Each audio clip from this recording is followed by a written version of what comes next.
ठीक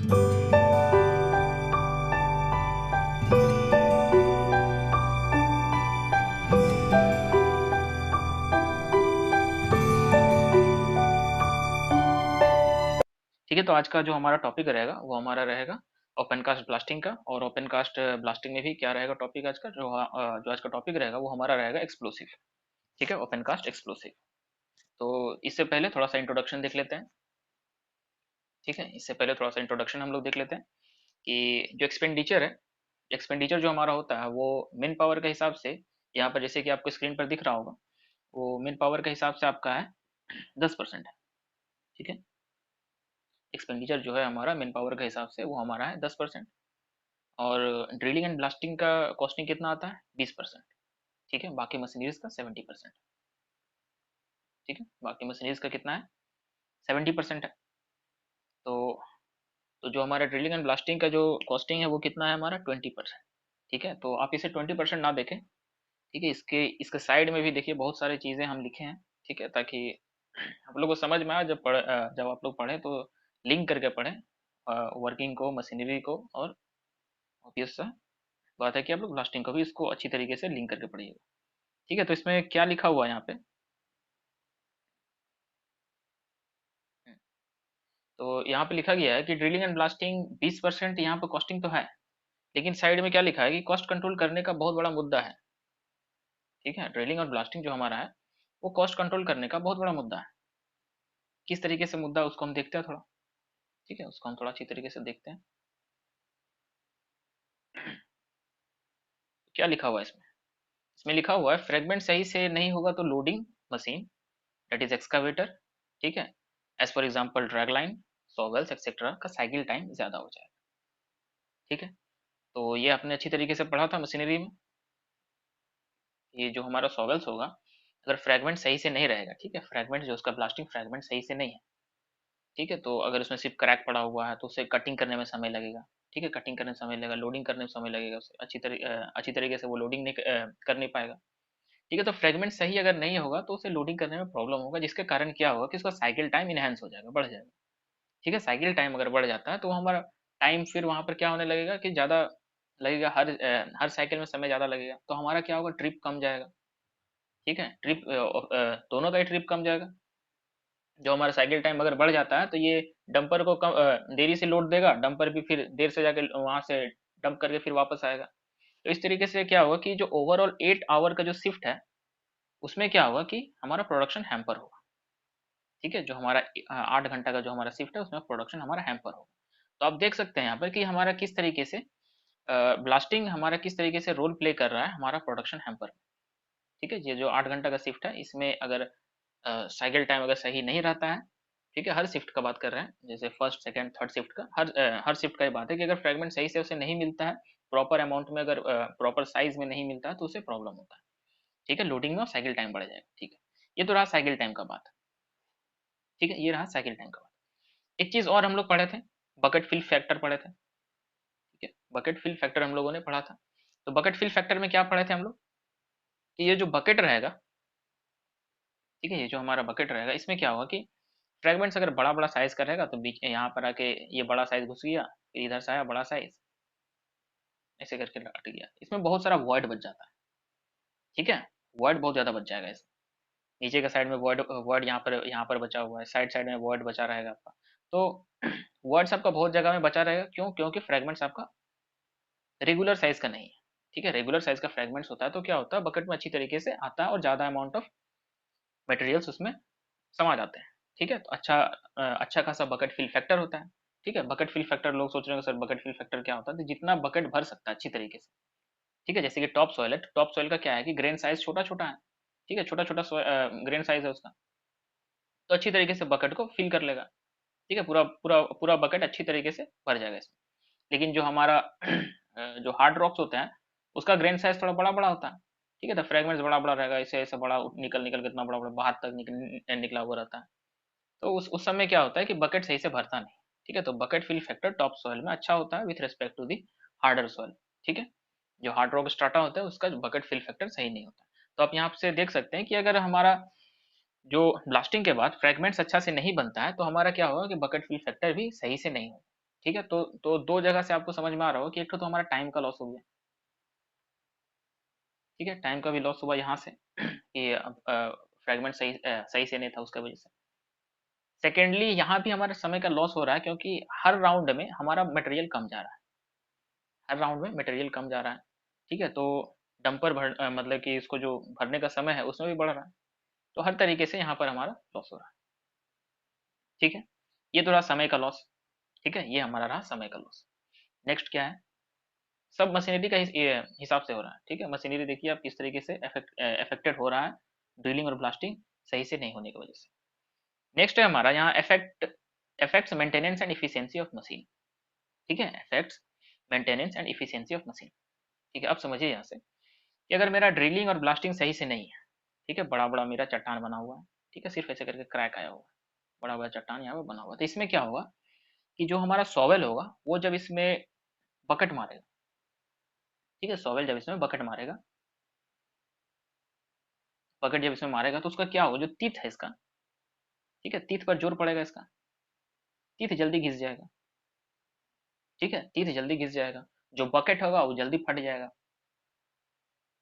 ठीक है, अगर ड्रिलिंग और ब्लास्टिंग सही से नहीं हो रहा है तो क्या हो रहा है, मेरा टीथ यहाँ पर जल्दी घिस रहा है प्लस बकेट भी फट रहा है, तो वो क्या हो रहा है कि इसका जो मेंटेनेंस है उसका मेंटेनेंस को भी ज्यादा देखना पड़ेगा, मेंटेनेंस मेंटेनेंस का खर्चा पड़ेगी अलग, ठीक है, मेंटेनेंस का समय क्या होगा कि हमारा प्रोडक्शन भी हैम्पर हो सकता है वहाँ पे, जब मेंटेनेंस करने आएगा तो उस समय प्रोडक्शन हमारा हैम्पर रहेगा कुछ देर के लिए, ठीक है, या फिर उसमें दूसरा सॉवेल का इंतजाम करना पड़ेगा तो उसका भी कॉस्टिंग बढ़ेगा, तो और जो बड़ी बड़ी मशीनरीज होती है उनका कॉस्टिंग जानते ही हैं कि थोड़ा सा भी कुछ होता है तो कितना ज़्यादा कॉस्ट इफेक्टिव हो जाता है सब, तो तो हमारा ड्रिलिंग और ब्लास्टिंग सही से अगर नहीं होगा तो इन सब सारी चीज़ों का हमें सामना करना पड़ेगा, ठीक है, तो बकेट फिल फैक्टर भी देख लिया हमने, टाइम साइकिल भी बढ़ रहा है किस तरीके से, और मेंटेनेंस हमारा किस तरीके से हैम्पर हो जा रहा है, किसके वजह से, ड्रिलिंग और ब्लास्टिंग ना होने के वजह से, अच्छी तरीके से प्रॉपर वे में हम अगर एक्सप्लोसिव का चूज सही से नहीं कर पाएंगे कि कौन सा स्ट्राटा में, ठीक है, कैसा स्ट्राटा है, उस तरीके का स्ट्राटा में किस तरीके का एक्सप्लोसिव हमें देना है,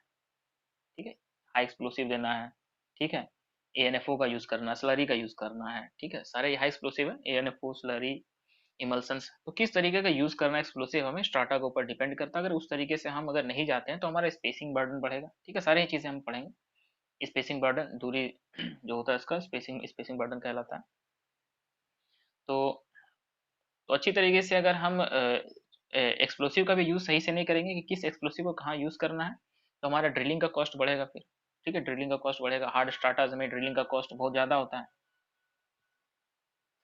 जैसा कि बताया जा रहा था आप लोगों को कि हार्ड स्टार्टर्स में ड्रिलिंग का कॉस्ट ज़्यादा होता है, ठीक है, तो हार्ड स्टार्टर्स में ड्रिलिंग का कॉस्ट ज़्यादा होता है, तो फिर क्या होता है कि उसमें अगर हम ज़्यादा ड्रिलिंग करेंगे, सामने सामने ड्रिलिंग करेंगे, ठीक है, सामने सामने में अगर हम बहुत ज़्यादा ड्रिलिंग करेंगे तो हमारा कॉस्ट ऑफ ड्रिलिंग बहुत ज़्यादा हो जाएगा, ठीक है, कॉस्ट ऑफ ड्रिलिंग बहुत ज़्यादा हो जाएगा, तो यही समय यहाँ पर हम क्या कर सकते हैं कि अच्छा एक्सप्लोसिव यूज़ हम करेंगे, ठीक है, अच्छा कहने का सेंस है कि हाई एक्सप्लोसिव यूज़ करेंगे, ठीक है, विथ हाई डेंसिटी, ठीक है, हाई डेंसिटी यूज हम करेंगे, हाई डेंसिटी अगर यूज हम करते हैं तो क्या होगा कि ये जो हम सामने सामने जो होल को लगा रहे हैं, ठीक है, ये जो हमारा सामने सामने जो होल लग रहा है इतना इतना डिस्टेंस में लग रहा है इसको हम बढ़ा सकते हैं, जब हम बढ़ा देंगे तो हमारा ड्रिलिंग का खर्चा बढ़ेगा, ड्रिलिंग का खर्चा घट जाएगा, ठीक है, तो अगर मान लीजिए कि अच्छा सा एक्सप्लोसिव अगर हम चूज करते हैं, ठीक है, जो कि high explosive high density explosive है, डेंसिटी उसका ज़्यादा है, तो हम क्या कर सकते हैं कि हार्ड स्ट्राटर्स में भी,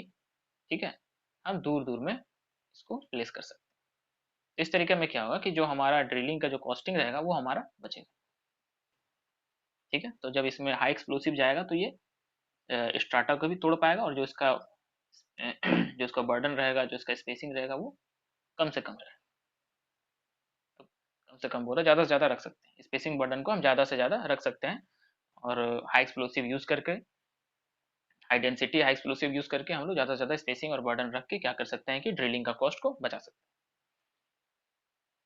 ठीक है, तो आप सारी चीज़ें अच्छी तरीके से पढ़िएगा तो तो आपका दिमाग में एक क्या होगा कि सोच पैदा हो कि हाँ इस तरीके से अगर हम काम करते हैं तो हम चीज़ों को सही कर सकते हैं, सही कॉस्ट प्राइस में लेके आ सकते हैं उसे, ठीक है, और अपने माइंड्स को प्रॉफिटेबल रेट में रन करवा सकते हैं, ठीक है, तो ये आपका रहा थोड़ा सा इंट्रोडक्शन रहा, ठीक है, एक्सप्लोसिव के बारे में, ड्रिलिंग एंड ब्लास्टिंग के बारे में, वो किस तरीके से लिंक्ड है मशीनरी से, ठीक है।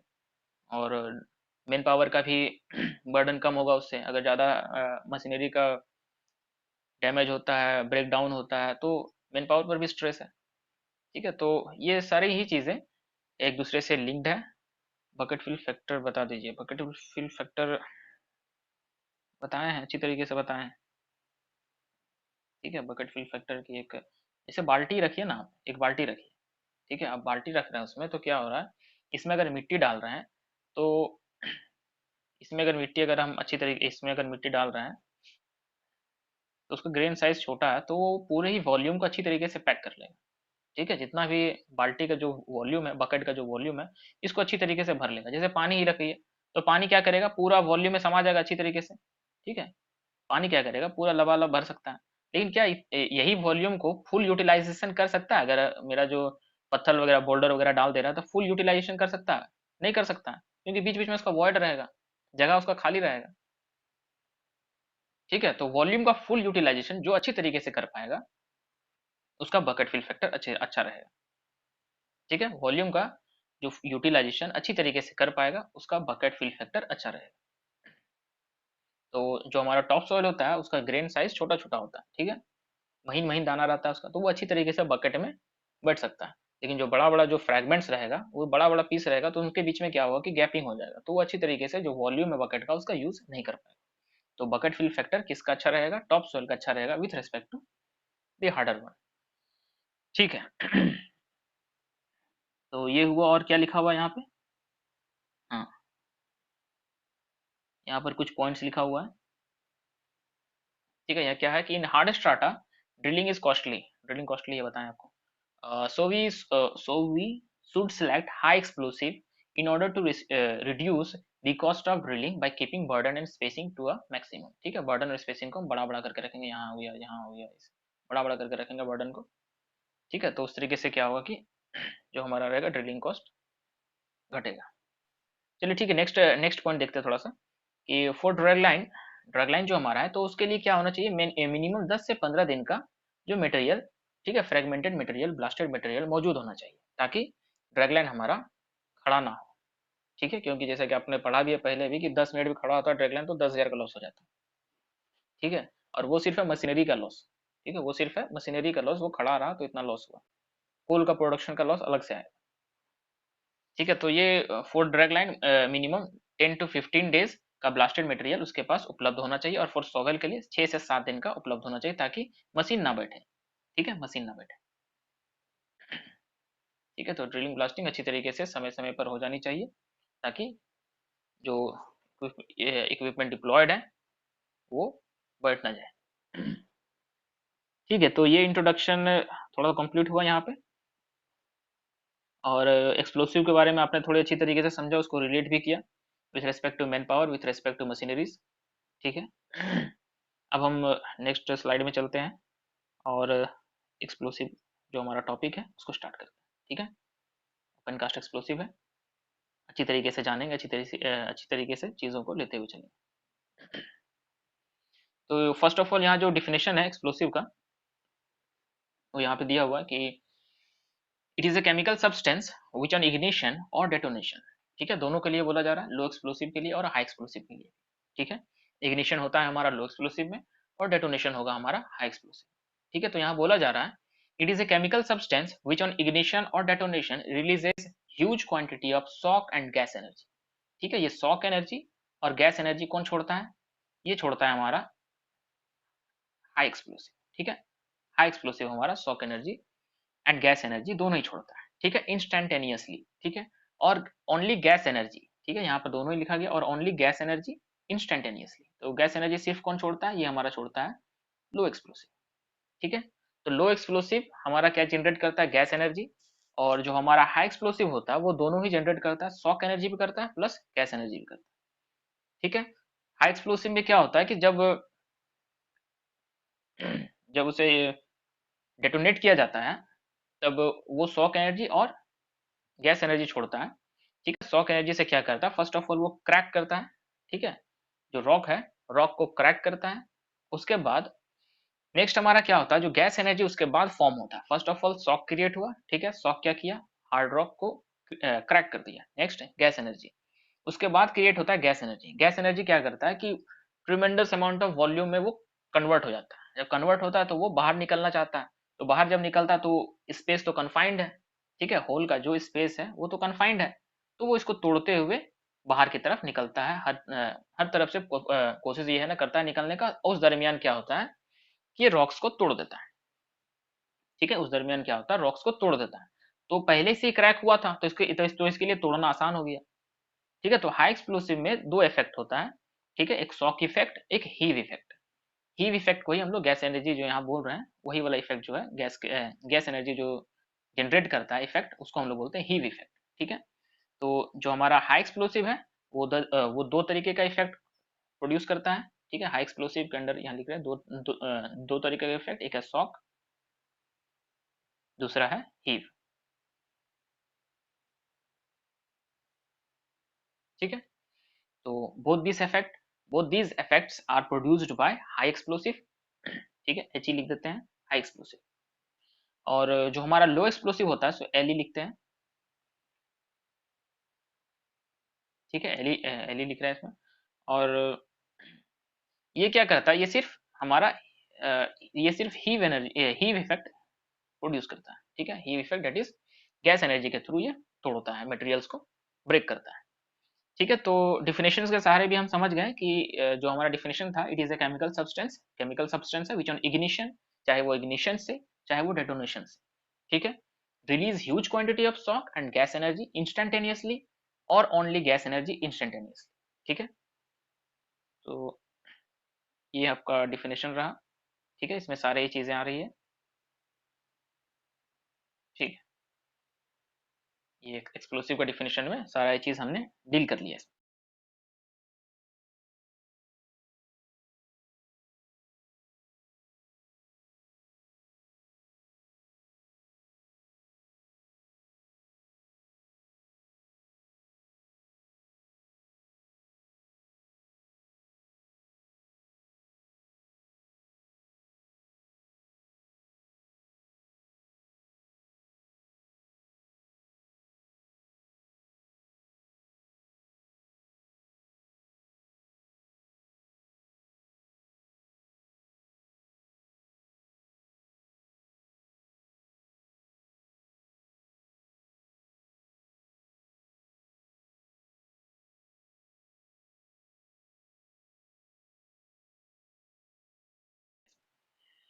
नेक्स्ट अब थोड़ा हम देखते हैं डिफरेंस से क्रिएट करके रखे हैं यहाँ पे लो एक्सप्लोसिव में और हाई एक्सप्लोसिव में क्या क्या है वो डिफरेंस, बड़ा कर लिया इसको। तो यहाँ क्या लिखा हुआ है कि only produce gas energy which functions in fragmenting the rocks non as pushing or heaving effect, ठीक है, ये लो एक्सप्लोसिव में था जो भी अभी हमने आपके सामने बताया, ठीक है। तो ओनली प्रोड्यूसेस गैस एनर्जी, ठीक है, विच functions in fragmenting the rock, सिर्फ गैस एनर्जी प्रोड्यूस करता है जो कि फ्रैगमेंट करता है रॉक को, तोड़ता है रॉक्स को, ठीक है। इस इफेक्ट को क्या बोलते हैं, हीविंग इफेक्ट या पुशिंग इफेक्ट, ठीक है। Next high explosive, high explosive क्या करता है, प्रोड्यूस शॉक एनर्जी फर्स्ट, ठीक है, produce shock energy first used for cracking the rocks, वो रॉक को क्या करता है, क्रैक करता है, ठीक है। देन प्रोड्यूसेस गैस एनर्जी, उसके बाद क्या करता है, गैस एनर्जी प्रोड्यूस करता है जो कि फ्रैगमेंट करता है रॉक को, ठीक है, तो आसानी से फ्रैगमेंट करता है फिर रॉक को। ये दोनों इफेक्ट किसके द्वारा प्रोड्यूस किए जाते हैं, ये दोनों शॉक इफेक्ट और जो हीव इफेक्ट, गैस एनर्जी को हम हीव इफेक्ट भी बोलते हैं, ठीक है, यहाँ से आप लिंक कर सकते हैं, यहाँ तक ये हीव है। तो गैस एनर्जी वाला जो इफेक्ट होता है वो हमारा हीव इफेक्ट होता है, ठीक है। तो दोनों इफेक्ट इसके द्वारा प्रोड्यूस किया जाता है, हीव इफेक्ट और शॉक इफेक्ट, ठीक है। नेक्स्ट नेक्स्ट पॉइंट देखते हैं। These types of explosive burns very rapidly, that is they deflagrate on initiation, ठीक है।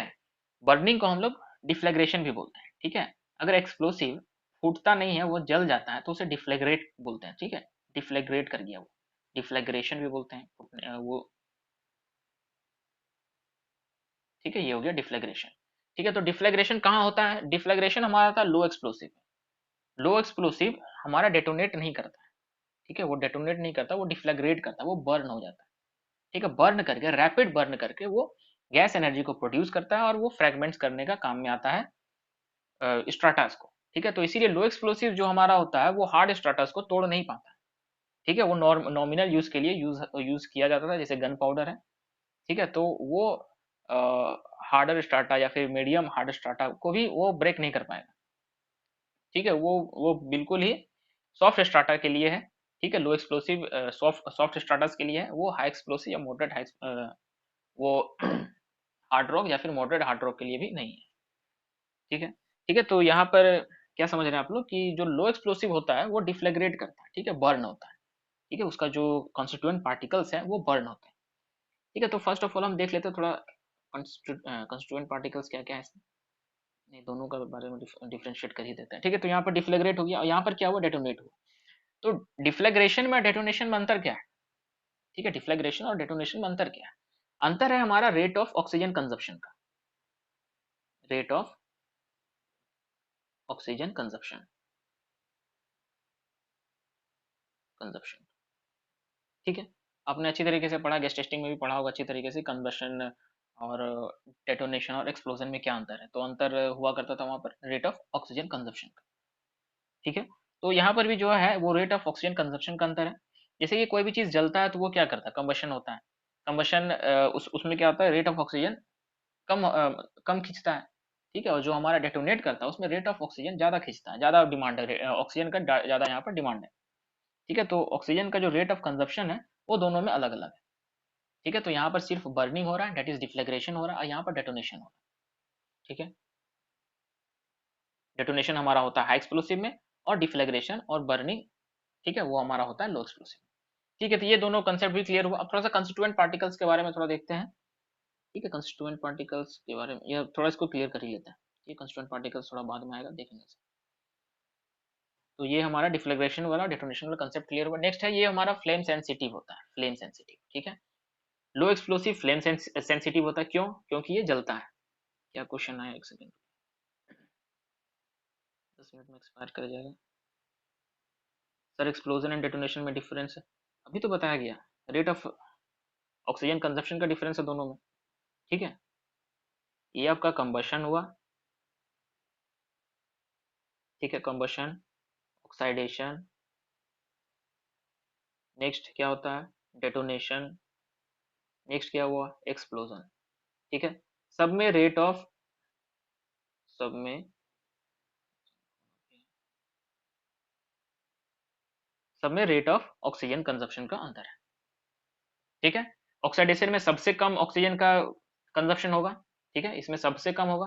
नेक्स्ट कंबशन, ठीक है, उसके बाद हमारा एक्सप्लोजन होता है, सबसे ज्यादा कंजप्शन होता है हमारा डेटोनेशन, ठीक है। तो रेट आप समझ गए, ये फर्स्ट, ये सेकेंड, ये हमारा थर्ड, ये हो गया हमारा फोर्थ। तो rate of consumption of oxygen के हिसाब से इनमें डिफरेंस है, ठीक है। और सिमिलरिटी क्या है, सिमिलरिटी ये है कि सारा ऑक्सीजन ही कंज्यूम कर रहा है, ठीक है। सिमिलरिटी हो गया कि सारा ऑक्सीजन ही कंज्यूम कर रहा है, और डिफरेंस क्या हो गया कि रेट ऑफ ऑक्सीजन अलग अलग है, ठीक है। इसका रेट, इसका स्पीड अलग है कंज्यूम करने का, इसका स्पीड अलग है, इसका स्पीड अलग है कंज्यूम करने का, और इसका स्पीड अलग है, ठीक है। बैकग्राउंड वाइट रहने से ठीक समझ में आता है, चलिए ठीक है, समझ में आ रहा होगा। चलिए ये चीज क्लियर हुआ,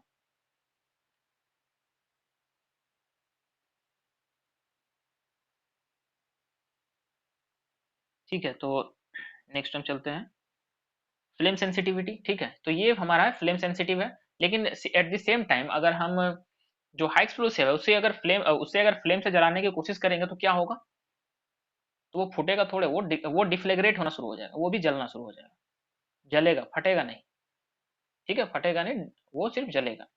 और ये फ्लेम सेंसिटिव है, ये आपका फटेगा, ठीक है, लेकिन उसको क्या हम लोग बोलते हैं, डिफ्लेग्रेशन ही बोलते हैं, ठीक है। तो इसका डिफ्लेग्रेशन में क्या हुआ, ये मतलब हाई, मतलब रैपिड डिफ्लेग्रेशन होता है इसमें, और ये सिंपली डिफ्लेग्रेट करेगा, ये आपको कोई इफेक्ट इफेक्ट पैदा नहीं करेगा, ये सिर्फ है ना जलेगा, ठीक है, क्योंकि ये शॉक सेंसिटिव होता है।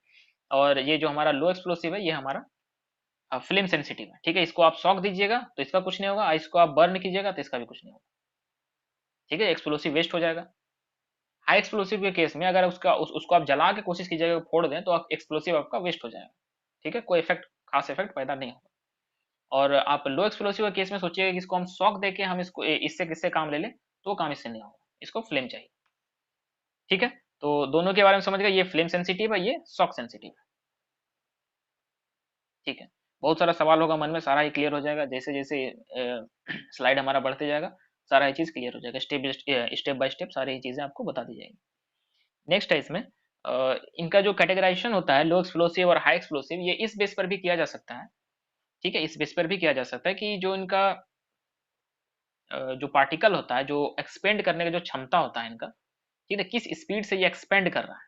ठीक है, वो अगर स्पीड ऑफ साउंड से ज्यादा होती है, ठीक है, वो अगर स्पीड ऑफ साउंड से ज्यादा होती है तो उसे हम हाई एक्सप्लोसिव बोलते हैं, और स्पीड ऑफ साउंड से कम होती है तो उसे लो एक्सप्लोसिव बोलते हैं। ठीक है, कोई भी चीज अगर कोई भी पार्टिकल है जिसका स्पीड अगर ज्यादा है साउंड से, तो उसको हम क्या बोलते हैं, सुपरसोनिक बोलते हैं। और किसी का अगर स्पीड कम है साउंड से तो उसको हम लोग क्या बोलते हैं, सबसोनिक बोलते हैं। ठीक है, तो इस बेसिस पर भी इनका कैटेगराइजेशन होता है, हाई एक्सप्लोसिव और लो एक्सप्लोसिव। ये जब डेटोनेट होते हैं तो इनका जो पार्टिकल का मूवमेंट होता है या फिर जो एक्सपेंड करने का जो इसका स्पीड होता है वो ज्यादा होता है। जो इसका वेलोसिटी ऑफ डेटोनेशन जो होता है, आप जो जानते हैं कि ये लगभग 3000 से 3500 होता है, एनफो में होता है। ठीक है, 3500 मीटर पर सेकेंड। ठीक है, और स्पीड ऑफ साउंड कितना है, 330 मीटर पर सेकेंड, तो बहुत ज्यादा उससे। तो ये हमारा सुपरसोनिक वेव क्रिएट करता है।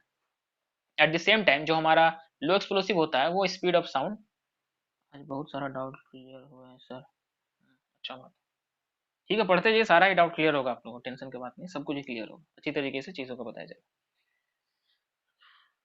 ठीक है, तो speed at which speed of sound के बेसिस पर भी इनका कैटेगराइजेशन होता है।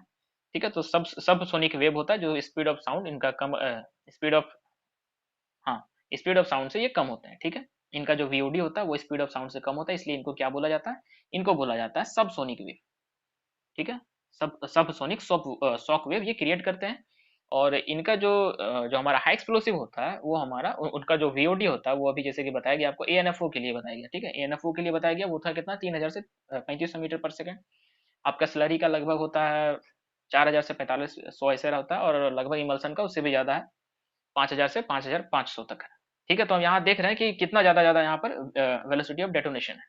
ठीक है, वेलोसिटी ऑफ डेटोनेशन या शॉक वेव दोनों एक चीज है। ठीक, तो स्पीड का रिगार्डिंग भी आपने यहाँ कैटेगराइजेशन देख लिया। ठीक है, नेक्स्ट गन पाउडर। ठीक है, इनका जो एग्जांपल होता है वो क्या है, गन पाउडर। ठीक है, इसका जो कंस्टिट्यूएंट क्या क्या कंस्टिट्यूएंट है वो आगे की स्लाइड में बताया जाएगा। ठीक है, और इसका जो एग्जांपल है वो आपका है यहाँ पर एएनएफओ हो गया, स्लरी हो गया, इमल्सन हो गया, टीएनटी हो गया, पीईटी हो गया, सब हाई एक्सप्लोसिव। ठीक है, सारे ही हाई एक्सप्लोसिव है, ऑल आर शॉक सेंसिटिव। ठीक है, सारे ही शॉक सेंसिटिव है, और ये क्या है, ये फ्लेम सेंसिटिव। ठीक है, ये फ्लेम सेंसिटिव। ठीक है।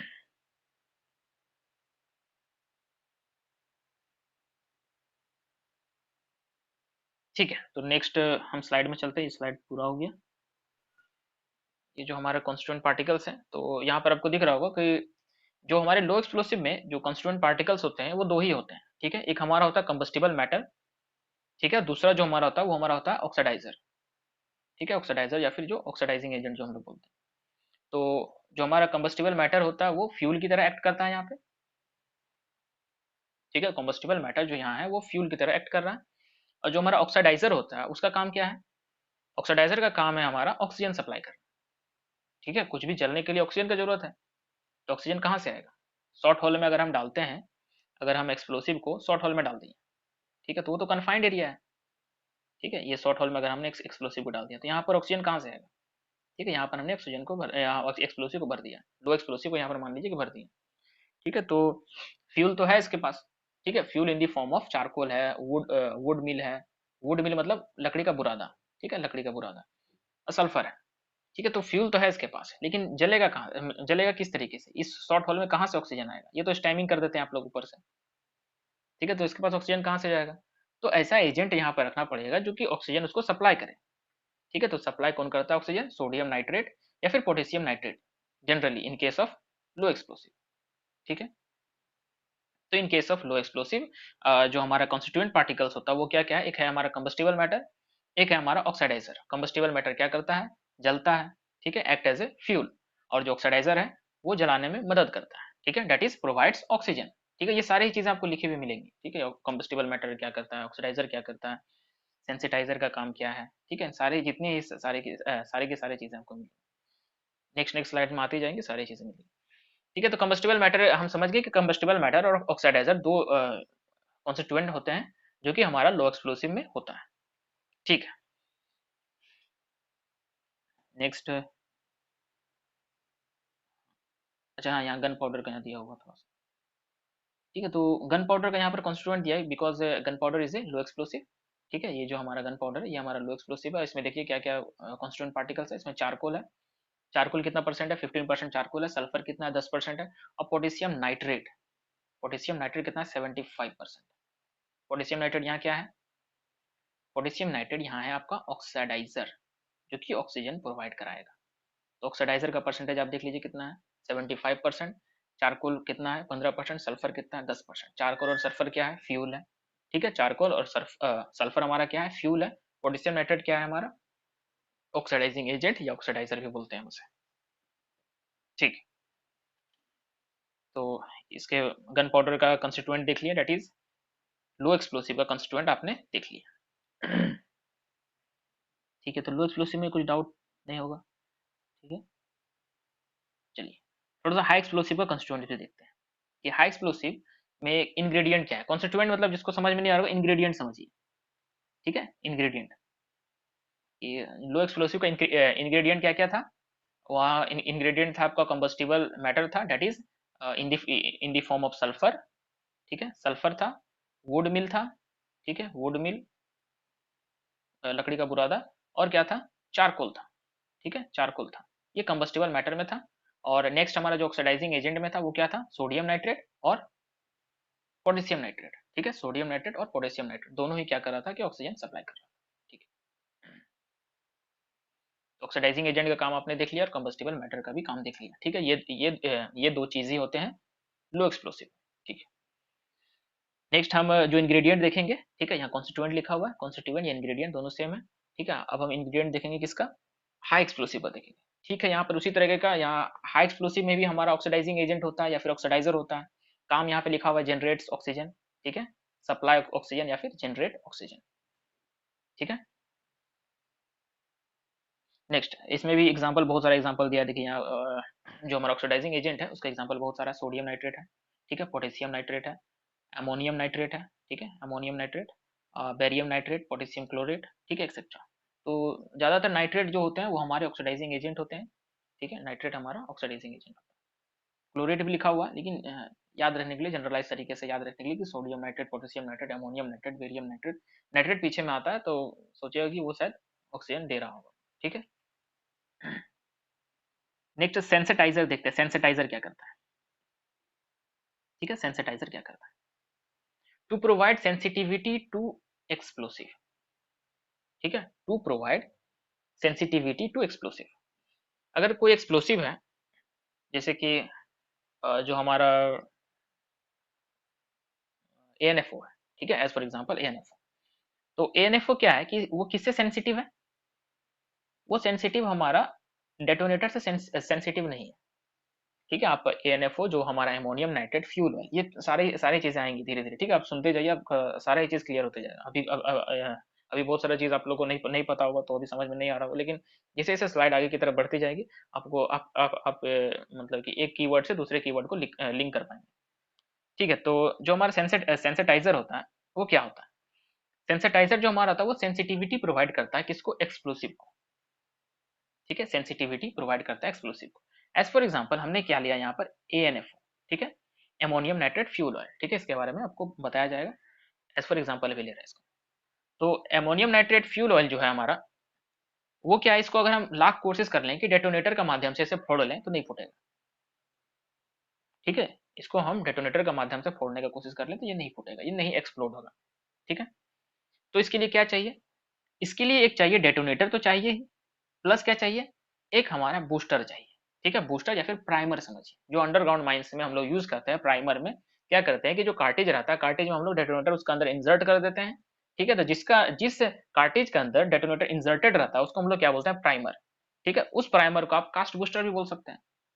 ठीक है, अंडरग्राउंड माइंस में यूज होता है। ठीक है, जिस कार्टेज में हम लोग डेटोनेटर को इंसर्ट करते हैं उसको हम लोग क्या बोलते हैं, प्राइमर बोलते हैं। ठीक है, उसको हम लोग क्या बोलते हैं, प्राइमर बोलते हैं। और ओपन कास्ट माइंस में भी क्या होता है कि एक बूस्टर होता है। ठीक है, बूस्टर होता है उसमें हम क्या करते हैं, इसमें यहाँ ऊपर में होल रहता है, वो आपको वीडियो के माध्यम से भी दिखाया जाएगा जब हम लोग एक्सेसरीज में आएंगे।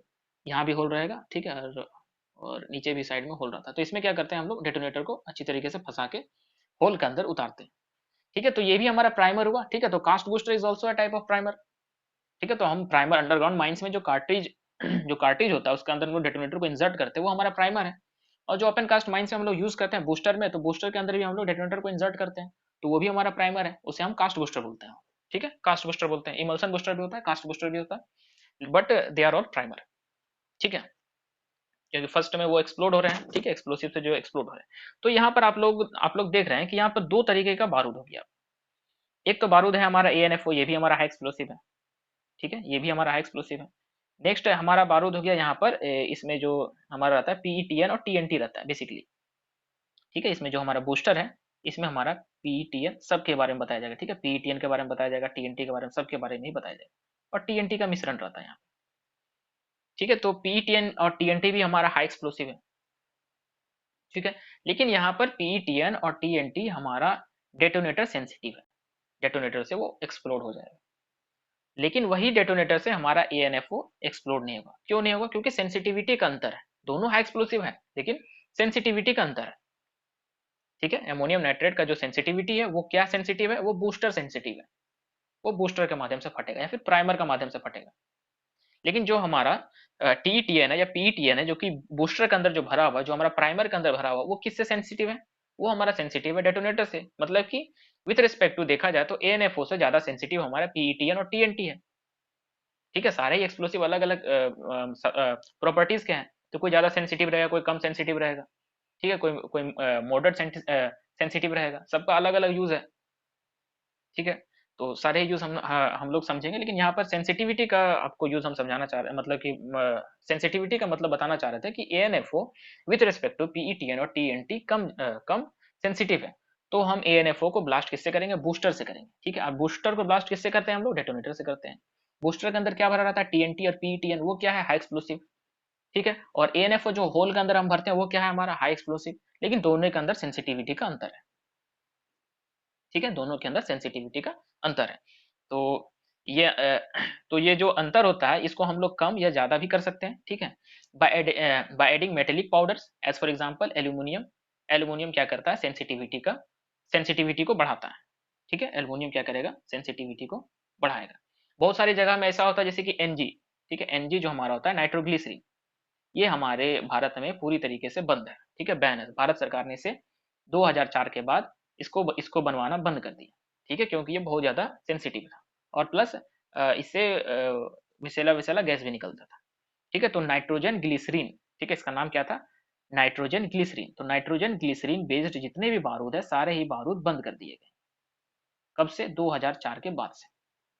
ठीक है, 2004 के बाद से नाइट्रोग्लिसरीन बेस्ड जो बारूद होते थे वो सारे ही बंद हो गए। ओपन कास्ट, जिलिग्नाइट और जिलेटीन वगैरह, ये तीन कंसिस्टेंसी से में आते थे, semi semi semi gelatine, gelatine और पाउडरी फॉर्म में आते थे, तो सारे ही बंद कर दिए गए। ठीक है, रीजन क्या था? सेंसिटिविटी बहुत ज्यादा था। ठीक है, इसका सेंसिटिविटी इतना इसका ज्यादा था कि हम लोग को कोलाइडन कॉटन जैसे मटेरियल्स का यूज करना पड़ता था ताकि वो इसके सेंसिटिविटी को एब्जॉर्ब कर सके। ठीक है, वो इसको एब्जॉर्ब कर सके, उसका सेंसिटिविटी को घटा सके। तो sensitivity explosive to explosive vary करते हैं। ठीक है, और हम लोग सेंसिटिविटी को कम या ज्यादा भी कर सकते हैं। ठीक है, अकॉर्डिंगली। तो जो सेंसिटिविटी को कम या ज्यादा करता है, ठीक है, तो उसको हम लोग सेंसिटाइजर बोल देते हैं। जैसे कि नाइट्रोग्लिसरीन का केस में क्या था? कोलाइडन कॉटन को डाल के हम लोग क्या करते थे? उसका सेंसिटिविटी को कम करते थे। ठीक है, कोलाइडन कॉटन क्या करता था? जो हमारा नाइट्रोग्लिसरीन है उसको एब्जॉर्ब करता था। ठीक है, तो जब उसको एब्जॉर्ब करता था तो उसका क्या था कि सेंसिटिविटी को घटाया जाता था। ठीक है, यहाँ पर क्या है कि मेटेलिक पाउडर है। ठीक है, metallic powder in the form of aluminium powder है, तो जिसका सेंसिटिविटी यहाँ कम रहेगा उसमें हम एल्यूमिनियम पाउडर डालेंगे तो उसका सेंसिटिविटी बढ़ जाएगा। ठीक है, तो सेंसिटिविटी का ये आपका मतलब था। तो सेंसिटिविटी आपको अच्छी तरीके से समझ में आई होगी, to provide sensitivity to explosive. Next है हमारा एंटी सेटिंग एजेंट। ठीक है, एंटी सेटिंग एजेंट, यहाँ से आपको नाम से ही समझ में आ रहा होगा, एंटी सेट मतलब सेट होने नहीं देगा। ठीक है, सेट होने नहीं देगा मतलब केक केक का फॉर्म लेने नहीं देगा। एंटी सेटिंग एजेंट हम लोग इसलिए बना के रखते हैं ताकि केकिंग का फॉर्मेशन ना हो। ठीक है, केकिंग का फॉर्मेशन ना हो। जैसे कि हम लोग ज्यादा करके अभी क्या यूज करते हैं? हम लोग तो अभी ज्यादा करके मॉडर्न एक्सप्लोसिव जो हमारा इमल्सन है, इमल्सन का यूज करते हैं। ये क्या रहता है, ये मोर और लेस आपका सेमी सेमी लिक्विड है, ठीक है, जेल जेल जैसा रहेगा।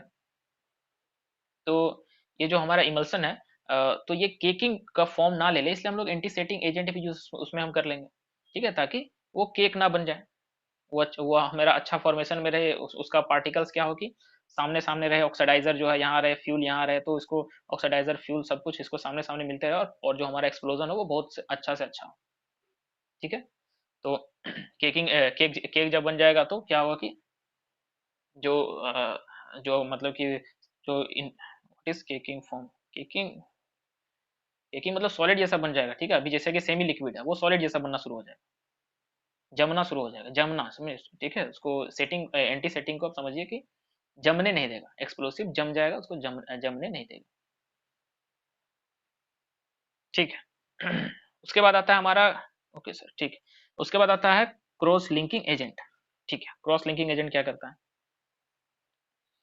क्रॉस लिंकिंग एजेंट क्या करता है कि जैसे स्लरी एक्सप्लोसिव में होता था क्रॉस लिंकिंग एजेंट, उसमें क्या होता था कि जब हम उसमें टीएनटी मिलाते थे प्लस एमोनियम नाइट्रेट मिलाते थे, ठीक है, और इन सबको मिलाने के लिए क्या करते, इन सबको जब मिलाते थे वो सही से मिलता नहीं था, ठीक है, तो क्या करते थे हम लोग पोटेशियम डाइक्रोमेट उसमें मिलाना शुरू किए। तो जब हम पोटेशियम डाइक्रोमेट मिलाएं उसमें तो वो अच्छी तरीके से मिल गया, नहीं पोटेशियम डाइक्रोमेट बोल रहा, सोडियम सोडियम डाइक्रोमेट, ठीक है, सोडियम डाइक्रोमेट उसमें हम दोनों ही है, पोटेशियम डाइक्रोमेट और सोडियम डाइक्रोमेट दोनों ही, ठीक है। तो उसमें क्या हुआ कि पोटेशियम डाइक्रोमेट या फिर सोडियम डाइक्रोमेट जब उसमें हम डालें तो क्या हुआ, वो अच्छी तरीके से मिलना शुरू हो गया, ठीक है। जब मिलना वो शुरू हो गया तो इसका मतलब क्या हुआ कि वो इन दोनों का जो पार्टिकल उसको अच्छी तरीके से बांध दिया, ठीक है, बांध के अच्छी तरीके से उसको मिला दिया उसको, ठीक है। तो इसको क्रॉस लिंकिंग एजेंट बोलते हैं, एक दूसरे से लिंक, ये जब मिल नहीं रहा है इसका मतलब क्या है कि ये पार्टिकल का लिंकेज नहीं है। तो इन दोनों के बीच में लिंकेज करवाने वाला कौन है, पोटेशियम डाइक्रोमेट और सोडियम डाइक्रोमेट, ठीक है। तो ये सब क्या करता है कि क्रॉस लिंकिंग एजेंट है ये, जो मिक्सचर होता है मिक्स नहीं हो रहा होता है उसमें हम लोग क्रॉस लिंकिंग एजेंट को डालकर उसको क्या करते हैं अच्छी तरीके से मिक्स करवा देते हैं, ठीक है। तो क्रॉस लिंकिंग एजेंट ये हम पढ़ेंगे स्लरी में अच्छी तरीके से पढ़ेंगे, ठीक है। तो क्रॉस लिंकिंग एजेंट का काम क्या है कि दो इंग्रेडिएंट है, ठीक है, जो मिल नहीं रहे हैं उसको क्रॉस लिंक करा के बाइंड करवा देना और अच्छी तरीके से मिक्स करवा देना, ठीक है। तो क्रॉस लिंकिंग एजेंट समझे हम लोग। नेक्स्ट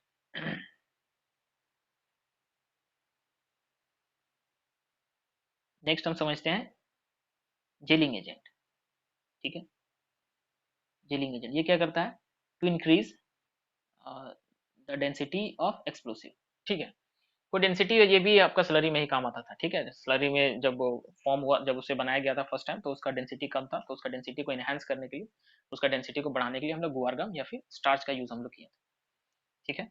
तो हम लोग डेंसिटी जो होता है उसको इनहेंस करने के लिए, बढ़ाने के लिए हम लोग इन सब मटेरियल का यूज करते हैं, ठीक है। डेंसिटी जब बढ़ती है हमारी तो क्या होता है, एक्सप्लोसिव पावर भी उसका इनहेंस होता है, बढ़ता है उसका, ठीक है। नेक्स्ट हमारा क्या है, गैसिंग एजेंट, ठीक है। ये सारे ही चीज हम ये जितने भी सारे चीज हम यहाँ पढ़ रहे हैं ये सारे ही चीजों का यूज होगा, स्लरी में होगा, एएनएफओ में होगा, ठीक है, और इमल्सन्स में होगा। तो ये सारे ही चीजों को आप ध्यान में रखें कौन कहाँ यूज हो रहा है, ठीक है, उसका आप अच्छी तरीके से ध्यान रखें। जैसे कि यहाँ गैसिंग एजेंट है, ठीक है, गैसिंग एजेंट, अब गैसिंग एजेंट का यूज हमारा होता है इमल्सन में, ठीक है। इमल्सन जो एक्सप्लोसिव होता है वहां पर हमारा गैसिंग एजेंट का यूज होता है। ये क्या करता है, जैसे इमल्सन में हमारा होता है अमोनियम नाइट्रेट होता है, ठीक है, प्लस फ्यूल ऑयल हो गया, ठीक है। ये दोनों लिक्विड स्टेट में होते हैं, तो इसको मिलाने के लिए क्या होता है कि हमारा इमल्सीफायर आता है, ठीक है, इमल्सीफायर आता है या फिर इमल्सीफाइंग एजेंट आता है, ठीक है। तो इमल्सीफायर डालते हैं। इन तीनों को मिक्स करने के बाद फिर भी क्या होता है कि उसका जो सेंसिटिविटी इनहेंस करने के लिए, ठीक है, उसका सेंसिटिविटी को इनहेंस बढ़ाने के लिए भी हम लोग क्या करते हैं, यहाँ पर एक गैसिंग एजेंट का यूज करते हैं, ठीक है, जो क्या करता है कि इन सारे मटेरियल्स में एक एयर बबल्स को पैदा करता है। जब इसको हम लोग ब्लेंडर में मिक्स करते हैं तो क्या होता है, एयर बबल पैदा होता है इसमें, किसके कारण पैदा होता है, वो गैसिंग एजेंट के कारण पैदा होता है, ठीक है। गैसिंग एजेंट के कारण एयर बबल्स पैदा होता है। ये जो मिक्सचर है, मिक्सचर जो बना इसमें एयर बबल्स पैदा हुआ, एयर बबल्स पैदा होता है तो क्या होता है, वो सेंसिटिविटी को बढ़ाता है, ठीक है, और उसे फिर बूस्टर सेंसिटिव बनाता है, ठीक है, बूस्टर सेंसिटिव बनाता है, ठीक है। तो गैसिंग एजेंट का काम हमारा क्या हो गया कि एयर बबल्स को बढ़ाना यहाँ पे, ठीक है। इसमें लिखा हुआ भी है कि creates air bubbles known as microspheres which makes the emulsion explosive detonable, ठीक है। अगर गैसिंग एजेंट अगर नहीं रहेगा तो वो डेटोनेबल नहीं रहेगा। ठीक है, वो डेटोनेबल नहीं रहेगा, उसे हम लोग उसका सेंसिटिविटी उतना ज़्यादा नहीं रहेगा कि उसे हम लोग बूस्टर से भी डेटोनेट कर सकें। ठीक है, एजेंट यूज होता है इमल्सन एक्सप्लोसिव। ठीक है, गैसिंग एजेंट जो हमारा होता है वो इमल्सन एक्सप्लोसिव में यूज होता है। ठीक है, ताकि उसको डेटोनेबल बनाया जा सके। ठीक है, तो आप यहाँ पे देख सकते हैं इतने सारे प्रॉपर्टीज पढ़ने के बाद आपको क्या समझ में आया। ठीक है, इतने सारे प्रॉपर्टीज देखने के बाद आपको क्या समझ में आया कि यहाँ जो हमारा इमल्सन था, जो हमारा मॉडर्न एक्सप्लोसिव है जो अभी हम यूज कर रहे हैं, उसमें अमोनियम नाइट्रेट है प्लस फ्यूल ऑयल है, और अमोनियम नाइट्रेट और फ्यूल ऑयल है, ये तो मिलता नहीं है। ठीक है, इसको मिलाने के लिए हम लोग क्या करते हैं कि इमल्सिफाइंग एजेंट को डालते हैं। ठीक है, प्लस क्या होता है इसमें हम गैसिंग एजेंट को डालते हैं। ठीक है, तो इस तरीके का एक्सप्लोसिव को हम लोग यूज कर रहे हैं जो कि बहुत ज्यादा शॉक सेंसिटिव नहीं है, सेंसिटिव नहीं है। ठीक है, तो इससे फायदा क्या होता है, एक्सीडेंट्स कम होगा। ठीक है, सबका एक एडवांटेज है, सबका एक एडवांटेज है और एक डिसएडवांटेज है, लेकिन यहाँ पे इमल्सन का एडवांटेज क्या है कि ये तो चीप चीप भी है। ठीक है, चीप भी है, प्लस इसका जो शॉक शॉक जो है वो आप देख रहे हैं कि जब हम इसमें गैसिंग एजेंट मिलाते हैं तब ये ज़्यादा सेंसिटिव होता है। तो इससे जब हम कैरी ऑन करें, मतलब कैरी आउट करेंगे, जब हम लेके जाएंगे बीएमडी ट्रक्स में, बल्क मिक्स डिलीवरी वाला जो ट्रक होता है, ठीक है, तो अमोनियम नाइट्रेट, फ्यूल ऑयल, उसके बाद इमल्सिफाइंग एजेंट और गैसिंग एजेंट। ठीक है, तो सबका यहाँ पर अलग अलग यूज है। गैसिंग एजेंट क्या करता है, ये हमारा डेटोनेबल बनाता है। ठीक है, by the formation of air bubbles, air bubbles का फॉर्मेशन होता है, उससे क्या होता है कि जब बूस्टर फटता है तो वो उसको डेटोनेबल बनाता है, वो फिर उसको डेटोनेट होने में मदद करता है। ठीक है, इमल्सिफाइंग एजेंट क्या करता है, फ्यूल ऑयल और जो एमोनियम नाइट्रेट और फ्यूल ऑयल है, इसका मिक्सचर मिलता नहीं है तो इसको मिक्स करने में मदद करता है। ठीक है, तो खैर इन सब के बारे में बात हम करेंगे, और यहाँ पर आपने अच्छी तरीके से गैसिंग एजेंट के बारे में, ठीक है, तो गैसिंग एजेंट के बारे में आपने अच्छी तरीके से देख लिया। जेलिंग एजेंट के बारे में, जेलिंग क्या करता है, जेल हमारा डेंसिटी प्रोवाइड करवाता है। नेक्स्ट हमारा था ऑक्सीडाइजर था जो कि ऑक्सीजन देता है। सेंसिटाइजर क्या है कि सेंसिटिविटी प्रोवाइड करता है, ताकि किससे वो सेंसिटिव रहेगा, डेटोनेटर सेंसिटिव है या फिर बूस्टर सेंसिटिव है, उस हिसाब से हम लोग डिसाइड कर लेंगे। एंटीसेटिंग एजेंट क्या होता है कि केक का फॉर्मेशन जमने नहीं देता है। क्रॉस लिंकिंग एजेंट क्या करता है कि बाइंड करके रखता है ऑल दी इंग्रेडिएंट्स को। ठीक है, ताकि वो अच्छी तरीके से मिक्स हो सके। ठीक है, तो जितने भी कॉन्स्टिट्यूएंट पार्टिकल्स थे आपने अच्छी तरीके से देखा। ठीक है, अब क्या ये देखिए, आप लोग गैसिंग गैसिंग बोल रहे थे, हम सब सब कुछ सोच के लाए क्या हमको लाना नहीं लाना। गैसिंग एजेंट के बारे में जो हम बता रहे थे वो देखिए, वो क्या है, जैसे एक्सप्लोसिव है, ये हमारा इमल्सन एक्सप्लोसिव। ठीक है, ये जो हमारा एक्सप्लोसिव है ये हमारा इमल्सन एक्सप्लोसिव। इसमें क्या होता है कि इमल्सन एक्सप्लोसिव को हम लोग जब होल में डालते हैं, ठीक है, होल में डालने के बाद इसको तुरंत स्टैमिंग नहीं कर देते हैं। ठीक है, इसको छोड़ के रखते हैं। किससे छोड़ के रखता है, ताकि इसमें गैसिंग फॉर्मेशन हो। ठीक है, गैसिंग बने। गैसिंग जब हो जाएगा तो हमें पता कैसे चलेगा, तो इसलिए हम ये जो बीकर है, यहाँ पर जो बीकर है, बीकर में हम क्या कर रहे हैं, यहाँ पर हम इमल्सन को रख दिए। इमल्सन एक्सप्लोसिव है इसमें भरा हुआ, ब्राउन ब्राउन जो आपको दिख रहा है। ठीक है, इसमें इमल्सन एक्सप्लोसिव है, ये आपको रख दिया गया। और ये जो आपको दिख रहा है, ये वाला जो दिख रहा है चाकू चाकू जैसा जो है, इसको अच्छी तरीके से इसमें हम स्लाइस कर दिए ताकि ये एकदम प्लेन हो जाए। ठीक है, प्लेन हो जाए, कट कर दिए वहां पर ताकि प्लेन हो जाए। अब प्लेन हो जाएगा तो क्या होगा, अब ये जितना भी उठेगा ऊपर, अब ये यहाँ से जितना भी हाइट का होगा ऊपर में, तो हमें पता चलेगा हाँ गैसिंग का फॉर्मेशन हो रहा है। ठीक है, अब देखिए नेक्स्ट फिगर को देखिए, ये आप देख लीजिए अच्छे तरीके से, हम बड़ा करते हैं इसको। ये देखिए ये एकदम प्लेन है। ठीक है, फूला हुआ नहीं है। ठीक है, ये 10 मिनट 15 मिनट के बाद देखिए किस तरीके का हो जाएगा। ये देखिए खुल गया, इसका मतलब क्या हुआ, इसमें गैसिंग का फॉर्मेशन हो गया। ठीक है, एयर बबल्स जो था उसमें बन गया है। अब क्या होगा, अब हम इसको स्टैमिंग कर देंगे। स्टैमिंग करने के बाद अब इसको हम इनिशिएट करेंगे, डेट इज डेटोनेट करवाएंगे। ठीक है, अब डेटोनेट करवाएंगे तभी अच्छी तरीके से फटेगा। ठीक है, इमल्सन एक्सप्लोसिव में अगर गैसिंग होने नहीं देंगे और हम उसको हम चाहेंगे कि हाँ डेटोनेट कर दे, तो वो डेटोनेट नहीं हो पाएगा। ठीक है, आपका ब्लास्टिंग इसी तरह का धरा रह जाएगा, आपको वेस्ट हो जाएगा एक्सप्लोसिव। ठीक है, तो ये था आपका गैसिंग एजेंट का काम। ठीक है, गैसिंग एजेंट, तो इसीलिए हम लोग जो हमारा कॉलम होता है, ब्लास्ट होल जो हमारा होता है, जो हमारा ब्लास्ट होल होता है उसमें हम एक्सप्लोसिव, इमल्सन एक्सप्लोसिव डालने के बाद वेट करते हैं। ठीक है, और उसके बाद क्या करते हैं कि हम लोग फर्स्ट ऑफ ऑल तो होल का मेजरमेंट कर लेते हैं एक बार। ठीक है, फर्स्ट ऑफ ऑल क्या है कि हम होल का मेजरमेंट कर लिए। होल का मेजरमेंट मान लीजिए आया 6 मीटर आया। ठीक है, होल का मेजरमेंट कितना आया, 6 मीटर आया। एक्सप्लोसिव को चार्ज कर दिए। ठीक है, एक्सप्लोसिव को चार्ज कर दिया, तो 6 मीटर का तो 2/3 हम चार्ज कर सकते हैं। ठीक है, ठीक है, 2/3 हम चार्ज कर सकते हैं, तो कितना आ गया, 4 मीटर हम चार्ज कर सकते हैं। ठीक है, 4 मीटर हम चार्ज कर सकते हैं। आपको पता होगा स्टेमिंग का और जो हमारा कॉलम चार्ज का है वो उसका हाइट कितना होना चाहिए। स्टेमिंग का हाइट कितना रहेगा, 1/3 रहेगा। ठीक है, 1/3 कितना हो जाएगा 6 मीटर के हिसाब से, 2 मीटर हो जाएगा। ठीक है, 2/3 कितना हो जाएगा, 4 मीटर हो जाएगा। ठीक है, तो 2/3 हम क्या करेंगे, उसमें हम एक्सप्लोसिव को चार्ज करेंगे। ठीक है, उसको हम चार्ज करेंगे, और 1/3 क्या करेंगे, हम स्टेमिंग करेंगे उसमें। ठीक है, तो जब हम 2/3 हम चार्ज करेंगे तो हमको ध्यान रखना है कि इसमें गैसिंग भी होगा। तो गैसिंग हमारा कितना होगा, 10%। ठीक है, 10% ऑफ द होल एक्सप्लोसिव, पूरा एक्सप्लोसिव का 10% गैसिंग होगा। As for example 1000 kg explosive है। ठीक है, फॉर एग्जाम्पल कितना एक्सप्लोसिव है, 1000 kg एक्सप्लोसिव है। तो 1000 kg एक्सप्लोसिव का 10% कितना हो जाएगा, 1000 kg एक्सप्लोसिव का 10% कितना हो जाएगा, 100 kg। ठीक है, 1000 kg का 10% हो जाएगा हमारा 100 kg। ठीक है, और सपोज सपोज कीजिए कि जो हमारा ब्लास्ट होल है, ठीक है, जो हमारा ब्लास्ट होल है, ये हमारा ब्लास्ट होल है। ठीक है, तो ये ब्लास्ट होल का डाया सपोज कीजिए ड्रैगलाइन बेंच का है, और ये लगभग डाया 255 mm का है। तो इस तरह का जो ब्लास्ट होल है, इसको जब हम एक्सप्लोसिव फुल करेंगे तो लगभग इसका जो डेटा है वो लगभग 70 kg तक एक्सप्लोसिव को इसमें अगर हम भरते हैं तो ये कितना हाइट रेस करेगा, 1 मीटर का हाइट रेस करेगा। ठीक है, 1 मीटर का हाइट रेस करेगा। तो 1 मीटर का हाइट रेस कर रहा है कितना में, 70 kg में।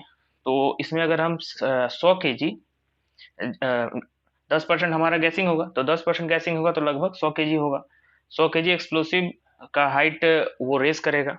ठीक है, 100 kg एक्सप्लोसिव का हाइट रेस करेगा तो लगभग ये 70 kg में 1 मीटर रेस किया, तो कितना लगभग 1.5 तक आएगा लगभग। ठीक है, लगभग 1.5 मीटर का ये हाइट अटेंड करेगा। ठीक है, लगभग ये 1.5 मीटर का हाइट अटेंड करेगा।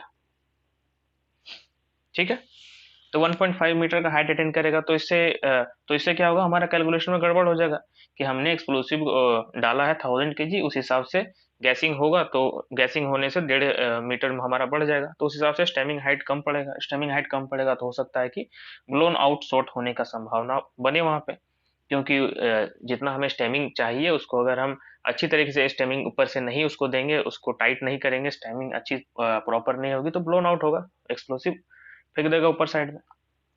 ठीक है, तो इस रेशियो को भी बरकरार रखते हैं जो अभी आपको बताया गया। ठीक है, 1/3 जो हमारा स्टेमिंग का रेशियो था, और 2/3 जो हमारा एक्सप्लोसिव का रेशियो था। ठीक है, एक्सप्लोसिव जो हम इसमें इंसर्ट करते हैं उसका रेशियो, और 1/3 हमारा स्टेमिंग का रेशियो।